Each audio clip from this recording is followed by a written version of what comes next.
dia a todos, novamente. Hoje, aula 9, né, do nosso curso FIC. Nós estamos na semana 5. Hoje a gente vai começar o capítulo 14 do livro do Stuart, o volume 2. É o volume que fala... esse capítulo é o capítulo que fala a respeito de função de mais de uma variável, ok? Então, a gente vai falar hoje de série, a gente vai mudar um pouco, né, a estratégia do curso de cálculo 2, agora ela muda para a função de mais de uma variável. Nesse capítulo 14, a gente vai estudar o quê? A gente vai estudar funções, né, propriamente dita, domínio, imagem, gráfico, a gente vai estudar limite, continuidade e as derivadas para essas funções de duas ou mais variáveis. Aí aqui a gente vai ver que as derivadas elas vão diferir um pouquinho das derivadas lá do curso de cálculo 1, que lá só tinha uma variável, né?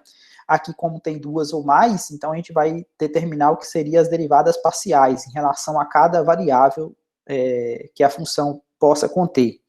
Ok? Então, eu vou apresentar aqui para vocês, todo mundo leu o arquivo que eu enviei?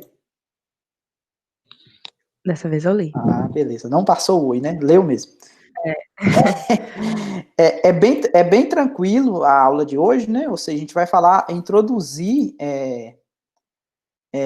função de mais de uma variável. Tá todo mundo conseguindo ver minha tela aí?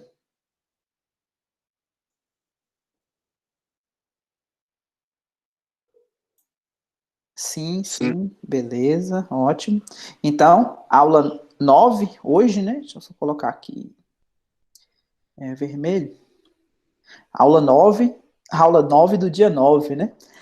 2/9 aqui. Aula 9 do dia 9. Então, a gente vai começar hoje o capítulo 4 do material que eu estou produzindo para vocês. Esse capítulo 4 aqui, ele corresponde ao capítulo 14 do livro do Stuart, né? O volume 2.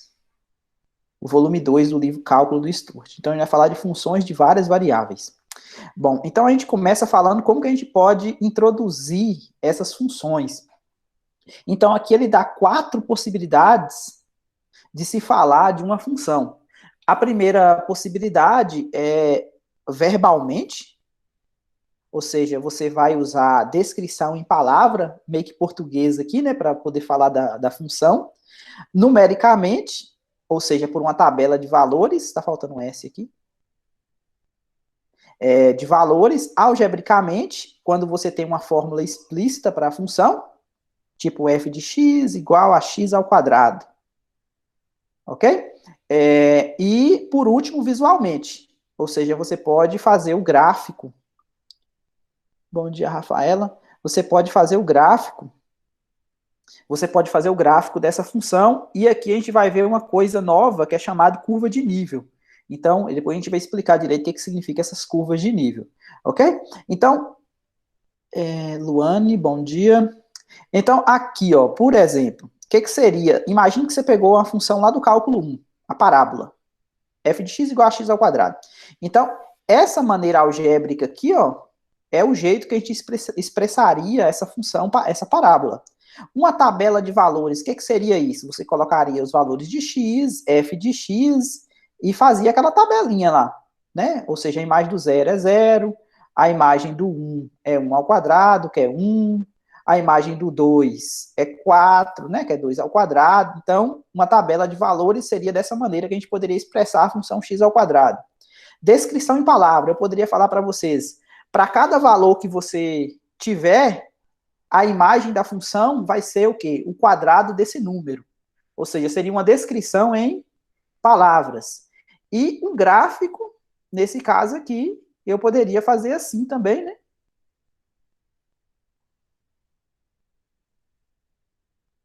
Para poder representar a parábola. Então, tem quatro maneiras da gente poder falar a respeito de funções. Bom, aqui o que a gente vai fazer? A gente vai restringir o nosso estudo para duas variáveis, mas não significa que não vai valer para três ou mais variáveis, beleza? Ou seja, tudo que a gente vai fazer aqui para duas variáveis pode ser generalizado para três ou mais palavras, ou mais variáveis. Então, a gente vai começar aqui com uma definição. para duas variáveis. Ou seja, essa definição aqui a gente poderia colocar para 3, 4, 5, n, ok? O que iria mudar? A gente vai ver que vai mudar aqui o domínio. Então, uma função de duas variáveis é uma regra que associa cada par ordenado de números x, y, por isso que eu estou falando que ela é de duas variáveis, tá vendo? Porque nesse caso aqui da parábola, o meu domínio era apenas o x, tá vendo? Ou seja, o meu domínio só tinha o x, ó. Ou seja, era alguém que estaria na reta numérica. Agora não, agora eu estou pegando no meu domínio, tá vendo? Um par ordenado. Esse par ordenado aqui, ele já está pertencente a onde? Onde? Ou seja, se é um par ordenado, ele tem que estar onde? Gente? Pode responder aí.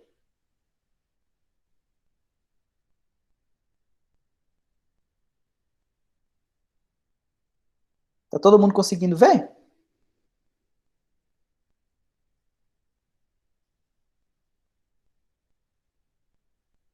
Tá todo mundo conseguindo ver, gente? Ou Sim. travou? Sim? É porque eu perguntei aqui o par ordenado, o par ordenado pertence onde? Ninguém respondeu? Vocês estão em dúvida onde o par ordenado pertence? Acho que é. Onde é que o par ordenado mora? Se eu fosse mandar uma carta, por exemplo, imagine que você é um elemento do plano. Se eu fosse mandar uma carta para sua residência, o que eu precisaria para colocar informação para o carteiro encontrar sua casa? Se eu colocar, por exemplo, só o valor da coordenada X, será que o carteiro ia encontrar sua casa? Não. Eu preciso do quê? Dos dois, ó. X e Dos Y. dois, do X e Y. Então, se você é um par ordenado, você mora onde? No X e no Y. E a gente chama esse X e Y aí de quê?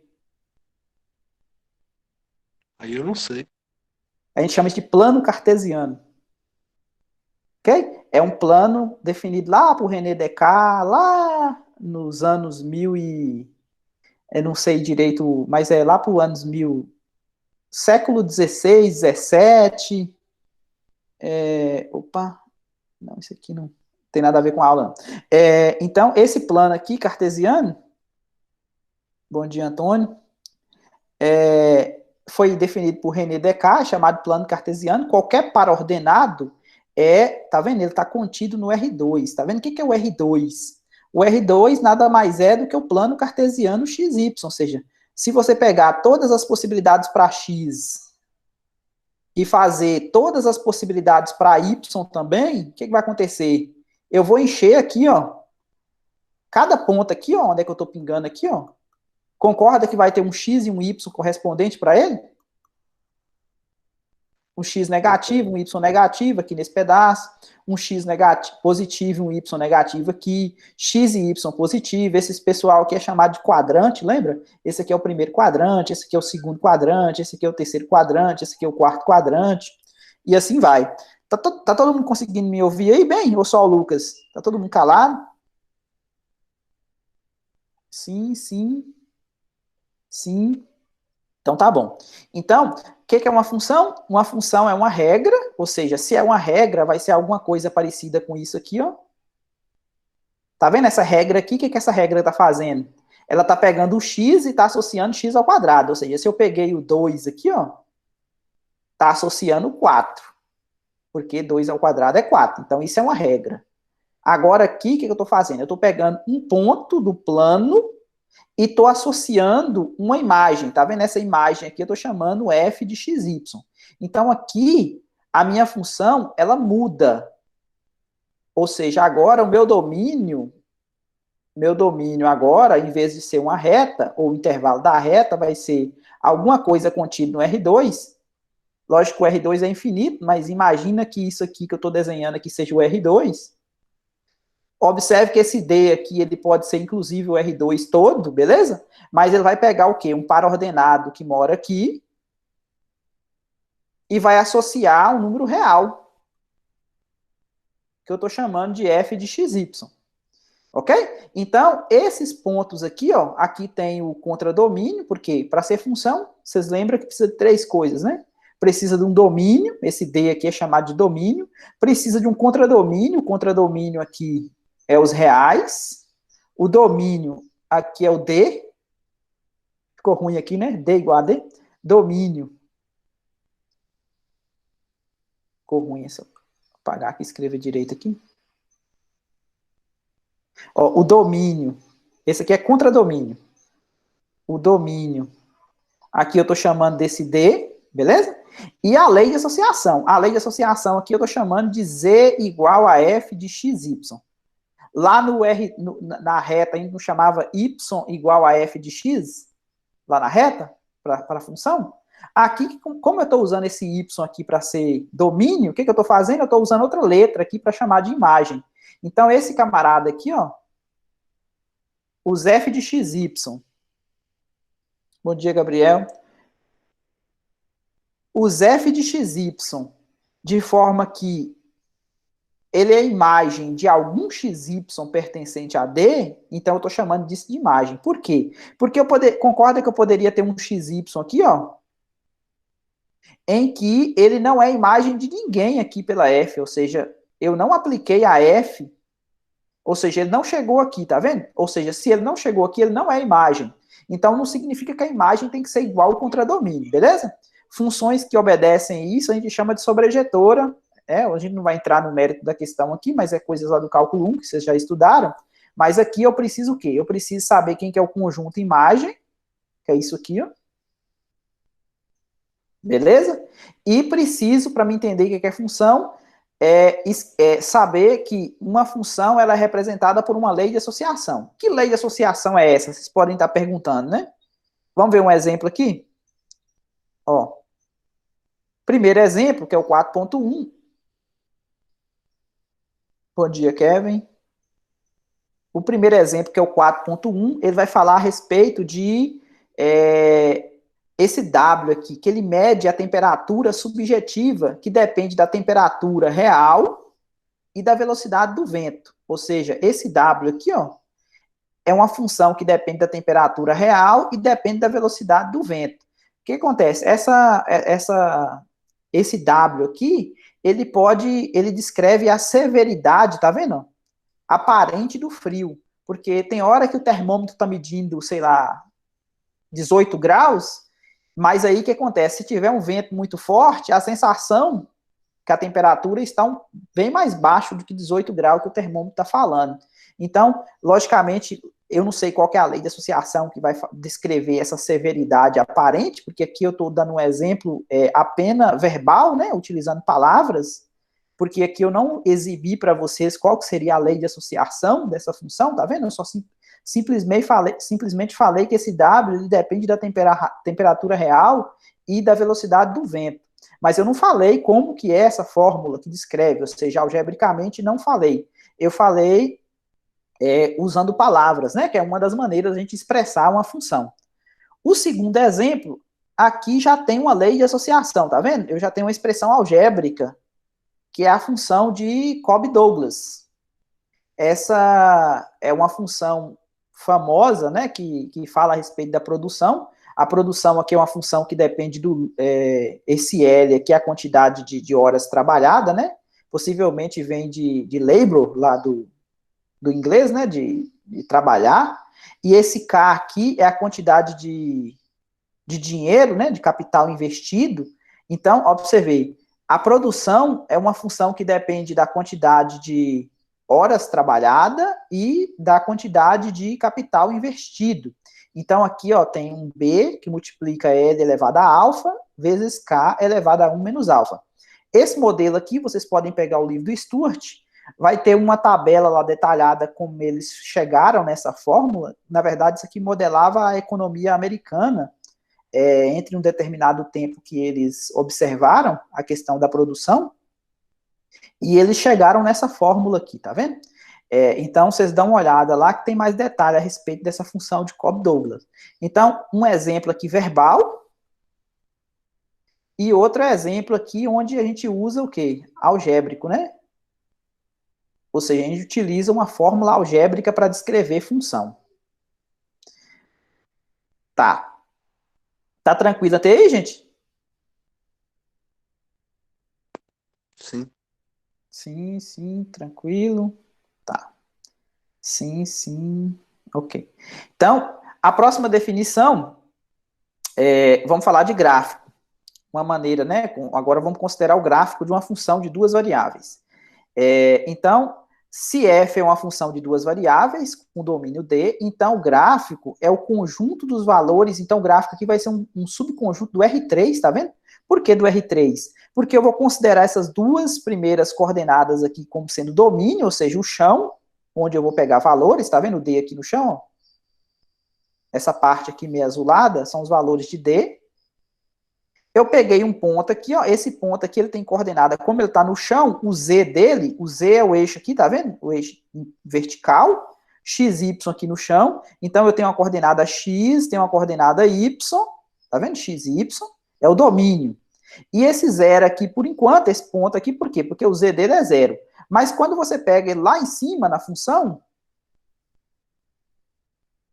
aqui, ó, ele vai ter uma imagem determinada aqui no Z, não vai? Então, essa imagem aqui que eu estou chamando de f de xy.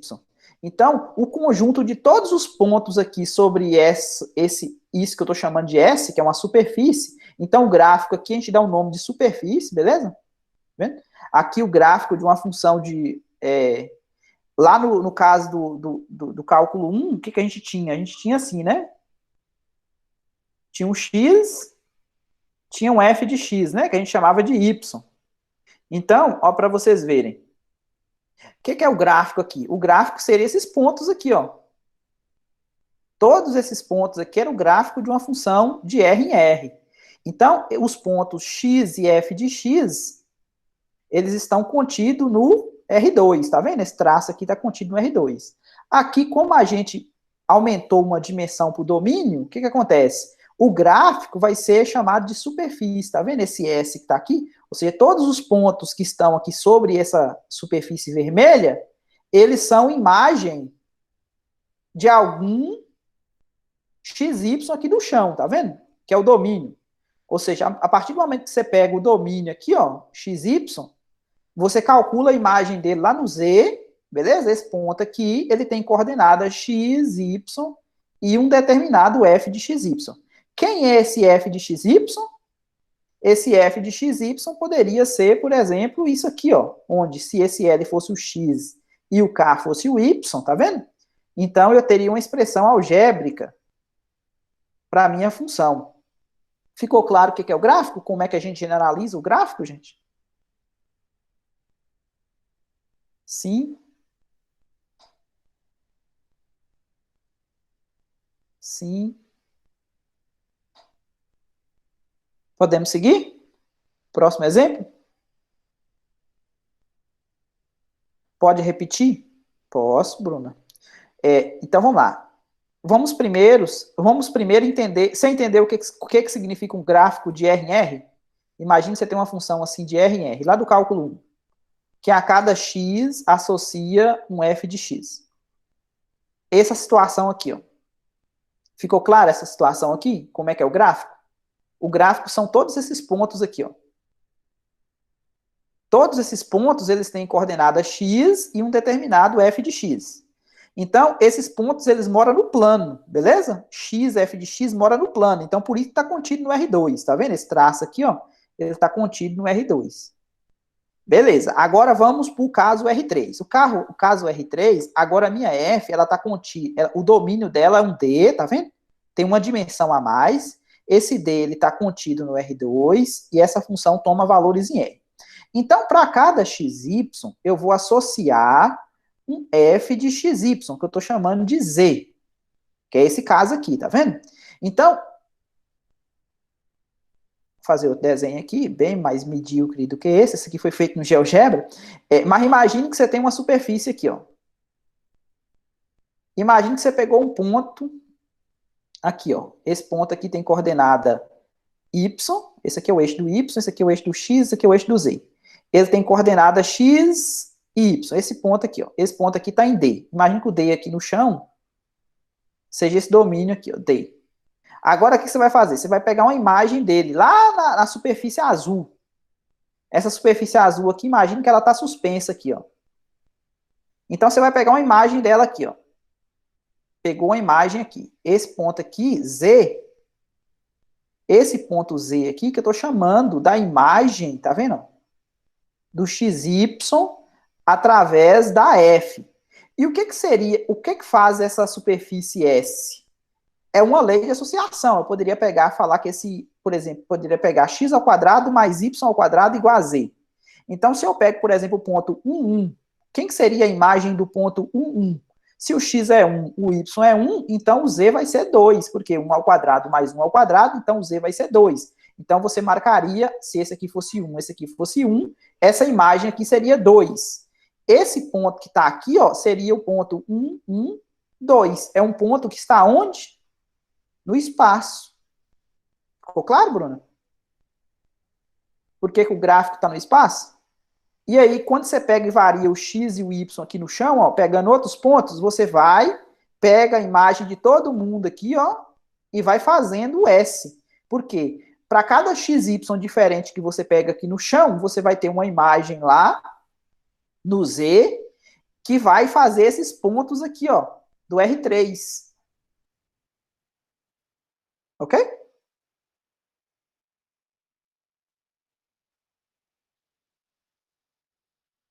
Aqui o próximo exemplo, né? Com um gráfico um pouquinho mais bonitinho, né? Porque foi feito no GeoGebra. Aqui eu peguei a função f de x, tá vendo? Lá eu peguei f de x igual a um x ao quadrado mais y ao quadrado, não foi?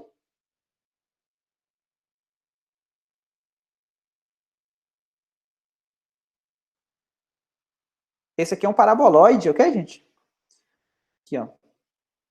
Só mostrar para vocês essa função aqui, ó. É...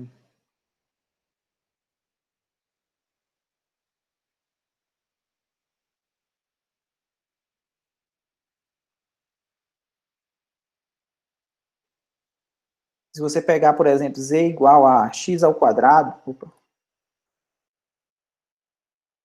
mais y ao quadrado, aquela função lá que eu falei para vocês é essa aqui, ó. Imagina que você pegou o ponto 1, 1 que eu tinha falado para vocês, né?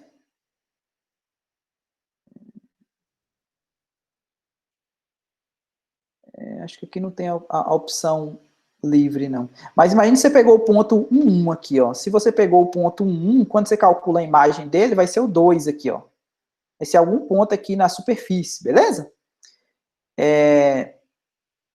Esse caso aqui, ó, raiz quadrada de 9 menos x ao quadrado menos y ao quadrado, primeira coisa a gente tem que observar, será que o domínio disso aqui pode conter qualquer valor de xy? O que vocês acham? Será que eu posso colocar qualquer valor de xy do plano, né? Imagina que você tem um plano.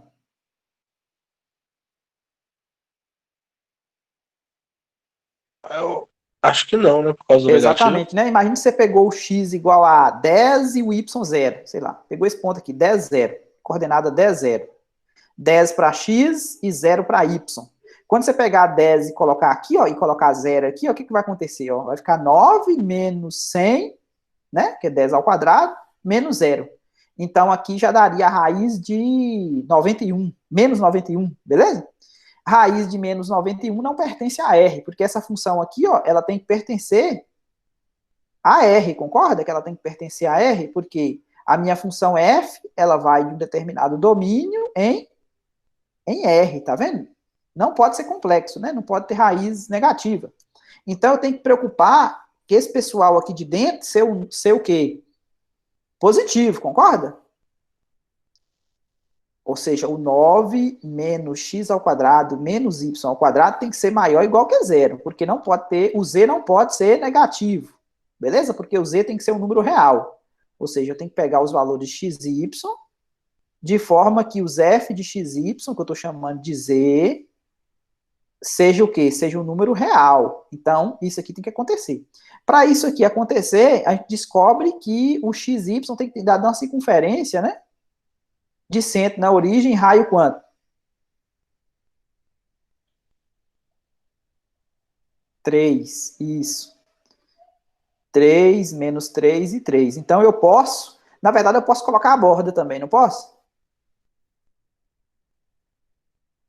Porque se eu coloco a borda, vai dar zero. Concorda que vai dar zero? Se eu coloco qualquer ponto sobre a borda aqui, ó, concorda que o z vai dar zero? Concordo. Beleza. E o z pode ser zero, não pode? A não ser que a função fosse assim, ó. Aí você tinha que tirar a borda, beleza? 1 sobre isso, porque não pode ter divisão por zero. Ok? Aí teria que ser maior, estritamente maior. Mas nesse caso aqui, como está no numerador, não tem problema nenhum. Pode ser a borda. A borda pode entrar. Tá. Então, ó, pra você ver, como é que eu descubro como que é o gráfico dessa função? Uma coisa, digamos, meio que frustrante aqui, né? Lembra que eu falei para vocês que a gente pode fazer uma tabela de valores para poder descrever a função? Lá no início, uma das maneiras de representar a função era uma tabela? Ô, Valdomiro, você não vai mandar nós desenhar uns gráficos desse, não, né? Então, vou comentar exatamente a frustração que a gente vai ter aqui, ó. Imagine que você tem o quê? Você tem um ponto do domínio XY e aqui você vai escrever as imagens. A pergunta é, como é que você vai construir essa malha aqui, ó? Esses pontos aqui, ó, sobre essa superfície, né, S. Você vai pegar o quê? Primeiro 0, 0, depois você vai pegar 0 e 0,1, depois você vai pegar menos 0,1 e menos 0,1. Tá vendo que é muito difícil você construir esse tipo de coisa? Porque aqui no chão, aqui, ó, quando era lá no plano não, quando era de R em R, o que você fazia? Você pegava valores de X aqui um pouco, aqui, construía uns 3 pontos, uns 4 pontos aqui, não era? E depois você pegava e ligava isso, não era? E falava que era o gráfico. Aqui fica muito difícil você pegar isso aqui e tentar fazer a superfície, ok?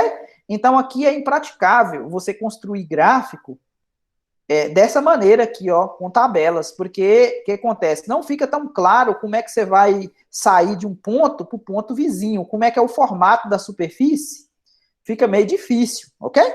Então aqui a única maneira de você fazer gráfico é, se a expressão for uma expressão conhecida, em outros casos, se for cônica, geralmente a gente conhece expressões de cônicas, nesse caso aqui deu uma equação de uma esfera, tá vendo? Centro na origem, raio 9, então por isso que eu desenhei a esfera, tá vendo? Só a parte de cima da esfera, porque só a parte de cima, porque o z tem que ser maior que zero, ou seja, a parte de baixo da esfera não entra. Bom dia, João. Não entra a parte de baixo da esfera. Ok? Então aqui a gente descobriu que é uma esfera porque a gente conheceu a equação da cônica. Então isso aí é uma maneira de representar graficamente. Quando você conhece a expressão, você consegue desenhar. Suponha que você não tem o GeoGebra para poder fazer bonitinho desse jeito, você poderia fazer assim, né? Você sabe que é a esfera, você podia desenhar assim, né? Não precisa ficar bonitinho desse jeito, não. Poderia ser isso aqui, uma representação. 3, menos 3, tal, né? Valdomiro, então você vai dar expressões que a gente conhece? Exatamente. Se cair gráfico ou curva de nível, que é o próximo passo que a gente vai ver aqui, geralmente cai em expressão que não precisa de computadores para você desenhar, né? Então ótimo. O próximo nível, né? O próximo passo é falar das curvas de nível, beleza? O que é as curvas de nível?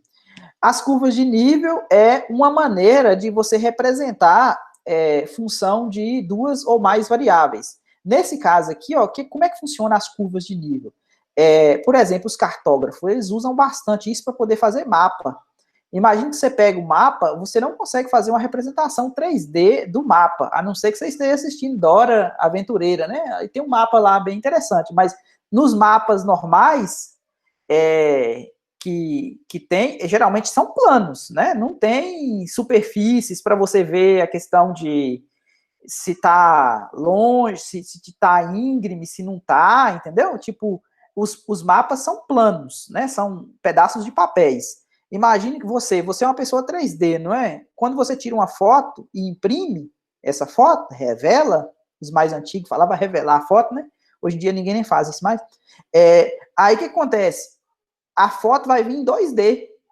é uma representação de 3D, não é? Você é uma pessoa 3D, mas quando você tira a foto vai ficar 2D. Então, as curvas de nível, o que ela vai ajudar aqui nesse contexto? É quando você pega a imagem como sendo o quê? Uma constante. Se você tem uma função igual essa que a gente tinha aqui, ó.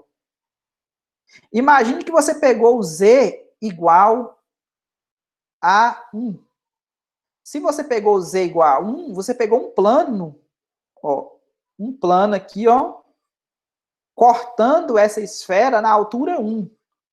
Se você corta essa esfera na altura 1, concorda que você vai ter uma circunferência? Na altura 1, que você está fatiando a esfera, você vai ter uma circunferência, não vai? Todo mundo concorda? Concordo. Beleza. Então, ó, para vocês verem. Então, as curvas de nível são exatamente isso, tá vendo? É quando você pega o valor de z como sendo uma constante. Ou seja, você tem uma função 3D, que é uma superfície no espaço, aí você vai fazer o quê? Você vai pegar valores de k igual a 1, k igual a 0, k igual a meio, k igual a 2/3, o valor que você quiser. E você vai fatiar essa superfície. Quando você fatia, a interseção desse plano com a superfície vai gerar uma curva. Essa curva é chamada de, na altura K, né? Essa curva é chamada de curva de nível. E por que o nome curva de nível, né? Imagina que você tem o caso da esfera lá, né?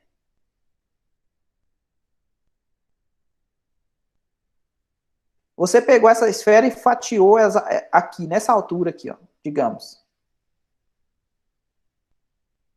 Suponha que essa altura aqui é a altura 1.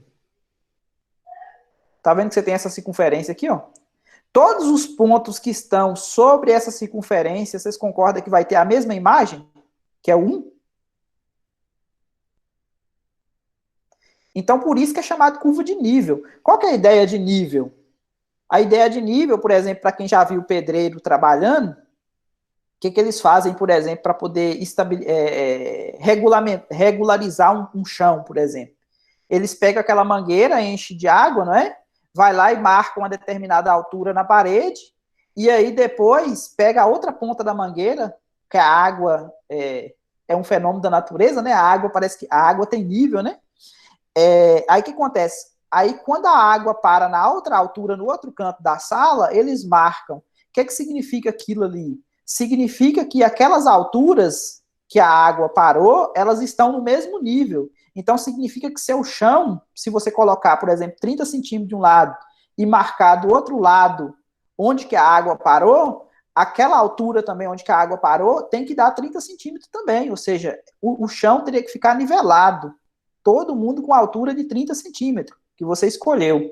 Então, por isso a ideia de chamar de nível, né? Para cartografia, onde que isso aqui aplicaria na cartografia? Imagina que você tem uma montanha do tipo uma esfera, desse jeito aqui, ó. Então, se você faz as curvas de nível aqui, ó, você vai fatiar, por exemplo, z igual a meio, z igual a 1, z igual a 3 meio.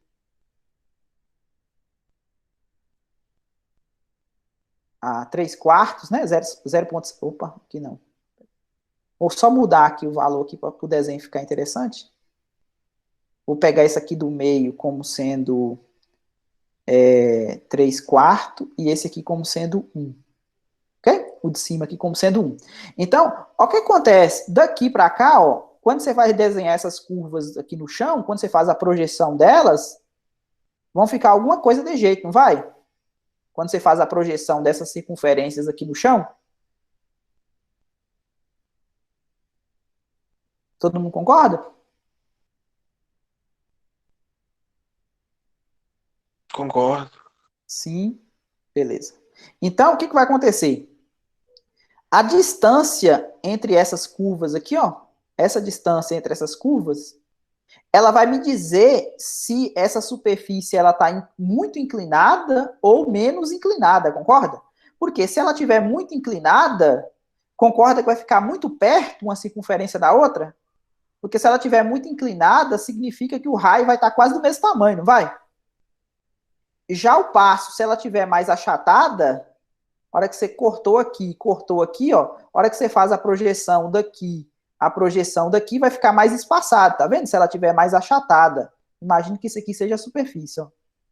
Agora, se ela tiver muito inclinada, quando você corta, ó, fez a projeção, tá vendo que ficou muito próximo? Por quê? Porque estava muito inclinado.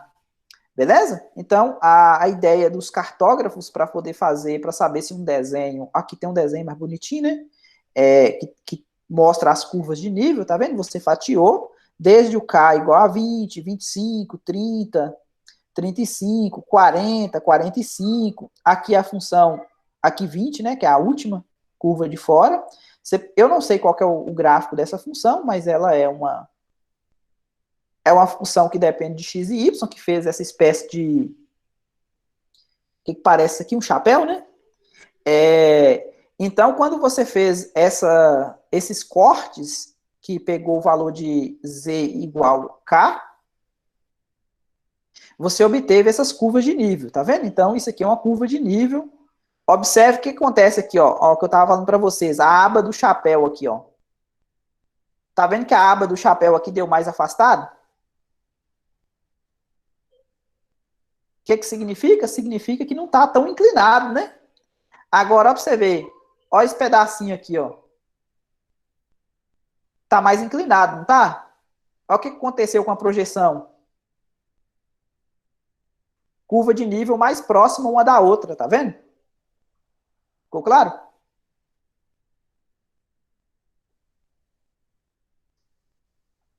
Sim, sim. Ficou. Beleza. Essa é a seção 14.1, né, Rodolfo? 14.1. Na aula de terça-feira eu vou falar da 14.2, limite e continuidade, que é até o conteúdo da segunda prova. Que já é na quarta, ai meu Deus. Que já é na quarta. Exatamente. Não deixa acumular conteúdo, entendeu? Tipo assim, deixa só a 14.2, que é a aula de terça, para poder estudar para a quarta, entendeu? As outras anteriores tem que estar, ó, ponto de bala.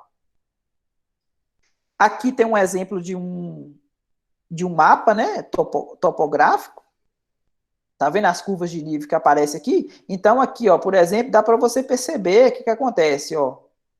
Se estão mais espaçada, possivelmente essa região aqui é uma região mais plana. Ao passo que essa região aqui, por exemplo, ó, essa região, tá vendo?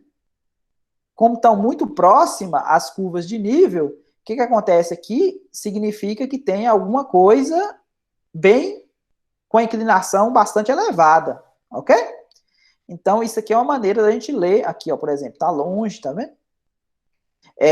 Então, significa que é uma região mais plana. Então, é uma maneira da gente representar gráfico também de função de duas variáveis. Aqui, ó, para quem é da engenharia química, vocês vão ter uma função lá que se chama de isotérmica, né? O que é essa isotérmica, né? É a função que tem a mesma temperatura. São chamados de curvas isotérmicas. Acho que tem também, quem é da engenharia química pode até ajudar.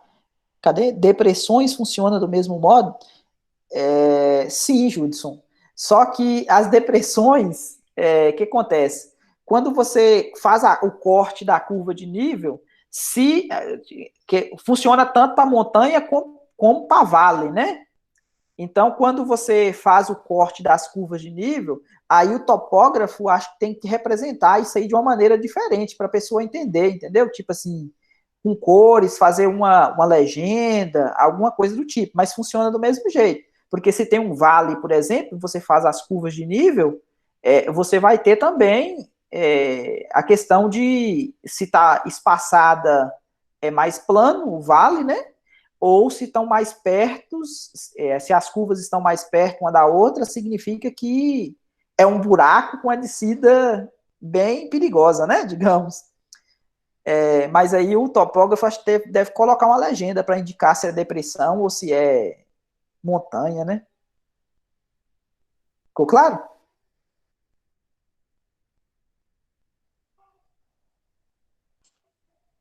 Beleza. Então, era só aí. Não, tem mais um exemplo aqui, ó, das curvas de nível. Esse exemplo aqui ele funciona até melhor do que esse outro que eu dei para vocês aqui, ó. Esse exemplo aqui é da circunferência, tá vendo? Que a gente viu lá em cima do gráfico, a gente viu. Circunferência não, da metade da esfera, né? Então, quando você pediu as curvas de nível para 0, 1, 2 e 3, quando você pega esse valor aqui como sendo 0, que é esse caso aqui, ó, então você vai ter exatamente essa expressão aqui, ó, cadê o K? Ó, o K igual a 0, tá vendo? O K igual a 0, que eu chamei de K0 aqui, ó. Quando o K é 0, então você vai ter isso aqui igual a 0, beleza? Eleva ao quadrado dos dois lados, você vai ter essa circunferência de fora de raio 3, beleza? Depois, quando você pega o K igual a 1, então se o K é igual a 1, então vai ficar 9 menos 1, vai dar 8, que é esse caso aqui, ó. Você vai ter uma circunferência com raio raiz de 8, que é o K igual a 1. Depois o K igual a 2, você vai colocar o 2 aqui, vai elevar ao quadrado, então 9 menos 4 vai dar 5, que é esse caso aqui, ó. Então vai dar uma azul, né, que é uma circunferência de raio raiz de 5. E depois, quando você pega o K igual a 3, vai dar o quê? 3 ao quadrado vai dar 9, então vai dar a origem. Então a curva de nível seria simplesmente esse ponto aqui, ó, a origem. Para K igual a 0, tá vendo? Para K igual a 0, não, para K igual a 3. E para K maior do que 3, aqui não faz sentido, por quê? Porque o meu domínio da função era limitada, beleza? Aqui eu já cheguei no topo. Lembra do gráfico? O gráfico era assim, não era? Então ele ia só de menos 3 até 3. Aqui era a circunferência de centro na origem, raio 3. Então quando você pegou, por exemplo, o K igual a 3, você chegou nesse ponto aqui, ó. Quando você fez a projeção dele, deu exatamente a origem, tá vendo? Cortou nessa altura aqui, ó. Essa altura aqui já era o 3, né? K igual a 3. Aí depois tem as outras alturas que você cortou aqui, né? O chão aqui, também você cortou no chão, porque foi o caso K igual a 0. O K igual a 0 coincidiu exatamente com a circunferência maior, que seria o domínio. Ok? Ficou claro, gente, o exemplo? Ficou. E para terminar, eu vou só falar aqui o que acontece, porque toda a aula de hoje a gente falou só de duas variáveis, né? Mas você pode definir uma função onde o seu domínio esteja no Rn. Logicamente, se a função ela a partir do n igual a 3, a gente não consegue já representar graficamente. Por quê? Se a função for de R2 em R, o gráfico dessa função vai estar contido no R3, certo? Que a gente viu? Agora, se for do R3 em R, o gráfico já estaria contido no R4, né? Porque é o produto cartesiano da imagem pelo domínio, né? Domínio pela imagem. Aqui, ó, o olho humano não consegue ver aqui, né? Ou seja, não dá para fazer, por mais que exista essa hipersuperfície aqui no espaço R4, porque o gráfico aqui seria os pontos x, y, z do domínio. Opa, o gráfico, né? Seria isso aqui e mais um W, né? Porque esse W, aqui contido em R4, onde esse W seria a imagem do X, Y, Z, né? Porque agora o meu domínio é o R3. Então aqui, ó, eu não consigo enxergar isso aqui, né? Então eu só consigo enxergar até aqui o gráfico. Aqui está um exemplo de onde aparece funções desse tipo, tá vendo? Se você pegar o XI como sendo as unidades dos ingredientes e os CIs como sendo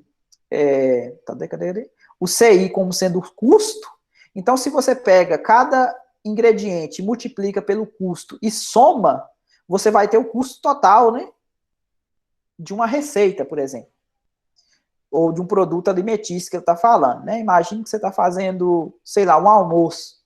Aí você vai utilizar feijão, arroz, batata, carne, salada, blá, blá, blá, pode colocar quanto ingrediente você quiser. Cada um desses ingredientes vai ter um custo. Se você pegar e multiplicar o custo pelo ingrediente, pela quantidade que você está produzindo, você vai ter a quantidade de dinheiro que você gastou para fazer seu almoço, por exemplo. Bom, as funções de N variáveis, elas aparecem com bastante frequência. O que menos aparece, na verdade, são as funções de uma variável, né? que nessa vida hoje só depende de uma coisa? Concorda que é pouca coisa? Que depende só de uma coisa? Infelizmente, sim. Exatamente. Depende, da maioria das vezes, depende de vários fatores, né? Então, o que eu queria passar para vocês hoje é isso. Aqui tem os exercícios da seção 14.1 do livro do Stuart. Esse livro aqui, que é o livro que está na referência bibliográfica. Não deixe acumular, beleza? Deixe só a seção 14.2 de limite e continuidade para estudar de última hora, ok? Então, até aqui, vocês vão ter, sei lá, hoje é quinta, né? Até quarta da semana que vem, para poder colocar todo o conteúdo em dias, menos a seção 14.2, né? Que a gente vai ver na terça-feira. Dúvida? Você podia fazer um exercício, Adolfo, desse matéria? Da 14.1? Da 14. Qual exercício, por exemplo? Deixa eu ver aqui. Eu não sei nenhum específico, não. É só porque eu tô na dúvida de como é que isso vai ser cobrado. 5, 11. Por exemplo, o 5. Vamos dar uma olhadinha no 5 aqui. Não, acho que eu tenho um livro do Stuart aqui.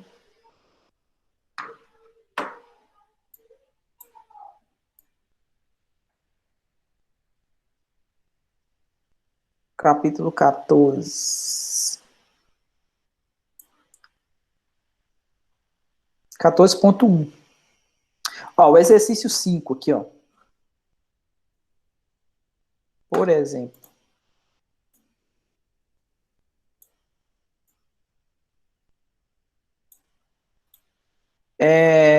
Fala um modelo para a área da superfície do corpo humano é dado por essa função aqui, ó.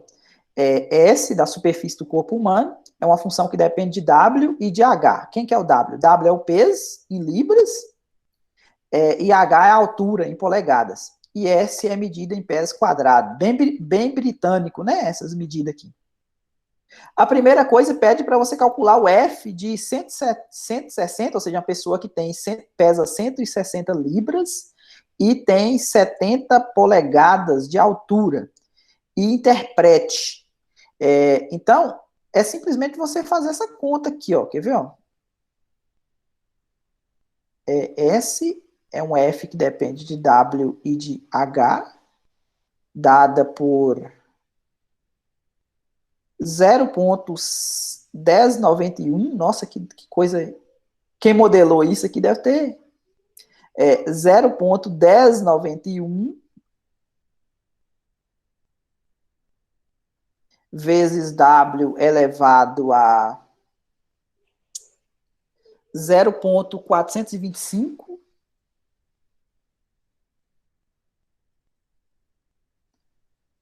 Que mais? Vezes H. Geralmente esse aqui é o complemento, né? Ou não. Nesse caso aqui não é não. 425 aqui deu 725. Vezes H, 0,725. Então, calcular o F de 160, 70, Lucas, é simplesmente pegar esse 160, substituir no lugar desse W aqui, ó, e pegar esse 70 e substituir no lugar do H. E pegar a calculadora e fazer a conta. Isso aqui vai dar um número. Que número é esse aqui? É a área da superfície, em pés quadrados, né? O que é esse pés quadrado? É uma unidade de medida de área, né? Ok? Aparentemente parece ser fácil. Por enquanto. Ok. Valdomiro, Oi, quem falou? coloca essa função no GeoGebra aí. Ah, tá. Beleza. Deixa eu só apagar isso aqui.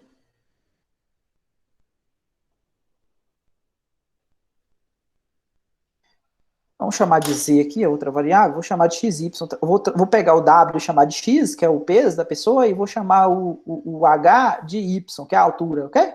É a mesma coisa, só para o GeoGebra entende as variáveis X e Y aqui. Então, 0,1091, era isso? 0,1091, H elevado a 425. Eita! 0,1091 H, eu vou chamar de X, né? Vezes X elevado a 0,425 vezes Y elevado a quem? 0,725, né? Isso.